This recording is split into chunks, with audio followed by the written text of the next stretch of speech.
the goons at the FBI, and I don't use that term loosely, opened a criminal investigation into a dead woman. Killing her wasn't enough for these January 6th fanatics. They criminally investigated a dead woman.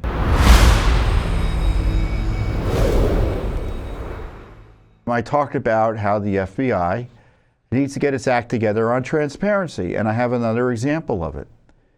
Needs to get its act together on accountability. I have another example of it.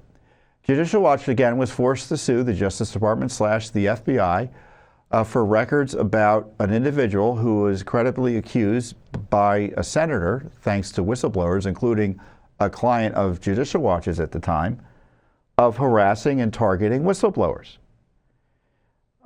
Judicial Watch announced that it filed the FOIA lawsuit for emails of Dina Perkins, a section chief of the Federal Bureau of Investigation, regarding whistleblower retaliation. Perkins was identified by Chuck Grassley, and Chuck Grassley is the longtime senator from Iowa. He's now chairman, again, of the Senate Judiciary Committee, and a great friend of whistleblowers. I really think highly of Senator Grassley. So Perkins was identified by Grassley as an official who retaliated against whistleblowers who were considered pro-Donald Trump. And he issued a report that says the following in part. I don't know if I can read it all. Let's see. A third whistleblower said, on January 6, 2021, I took leave and went to see the president speak at the Ellipse. Later, my wife and I were among a crowd southwest of the Capitol. Even though we were involved in no violence, never set foot on the steps leading to the Capitol building, and never entered it, I self-reported my presence to the FBI after seeing violence in the news reports. The FBI did nothing at first, but more than a year later, suspended my security clearance under the supervision of Jeff Veltri and Dina Perkins. Investigators questioned my co-workers about whether I had ever vocalized support for Trump or objections to the COVID vaccine. Why on earth would anyone who works for the government or any American citizen be questioned about their objections to the COVID vaccine or their support for President Trump? It's necessarily abusive. And he had to leave the FBI earlier. He had to force to take early retirement. Another official, as a security division employee, I witnessed abuses committed against multiple employees by FBI senior leaders, particularly, again, by Jeff Veltri and Dina Perkins. A fifth FBI official, or whistleblower. Although some FBI leaders who abused the clearance process, like Dina Perkins and Jeff Veltri, have already left, they weren't alone. Again, Marcus Allen, who Judicial Watch has represented, FBI whistleblower. Jeff Veltri and Dina Perkins caused the suspension of my security clearance because I questioned whether the FBI director was truthful to Congress and whether the FBI was obeying the law and the Constitution in the January 6 investigations. Need I go on? Dina Perkins was involved in, according to many whistleblowers, in targeting whistleblowers. And so what Judicial Watch did was we filed a simple Freedom of Information Act request with the FBI last year. All emails sent to and from Dina Perkins regarding whistleblowers, O'Boyle, Veritas, so these were whistleblowing related activities, and O'Boyle himself was another FBI whistleblower who said that he faced retaliation from junior, mid, and senior level leaders in the FBI. I'm still indefinitely suspended without pay and benefits. A new era in accountability and true whistleblower protection in the FBI is long overdue. And she names Dina Perkins as one of the leaders responsible for what happened to him.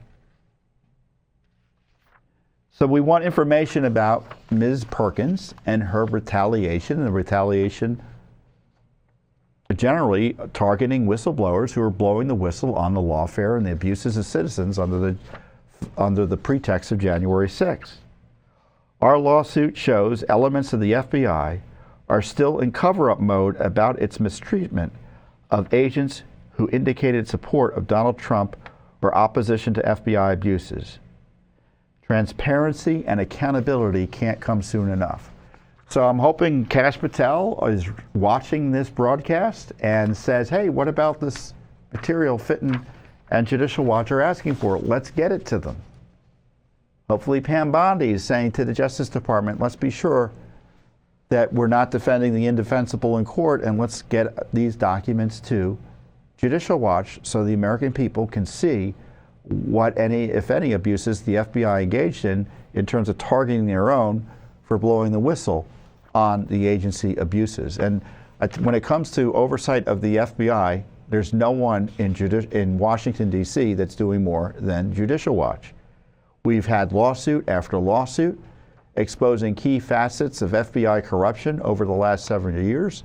And we've been doing enough work with the FBI uncovering corruption on top of abuse to know that the agency, in my view, is irredeemable.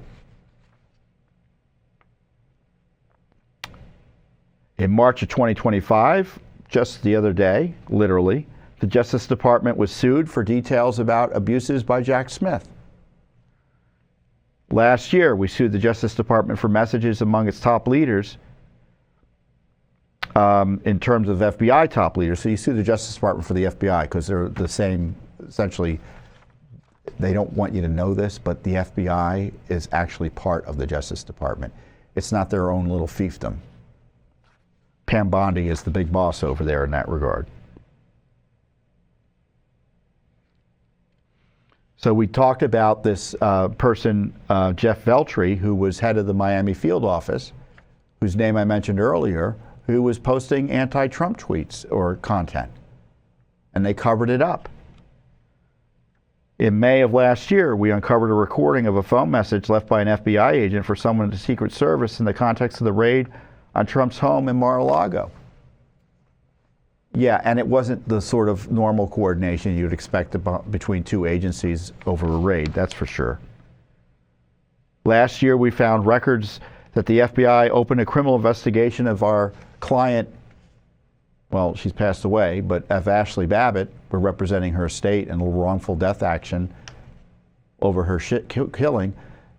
The goons at the FBI, and I don't use that term loosely, opened a criminal investigation into a dead woman. Killing her wasn't enough for these January 6th fanatics. They criminally investigated a dead woman. So forgive me for being a little bit impatient when we're told to wait for justice and accountability. So story after story where Judicial Watch, and lawsuit after lawsuit where Judicial Watch is holding the FBI accountable. Thanks for watching. Don't forget to hit that subscribe button and like our video down below.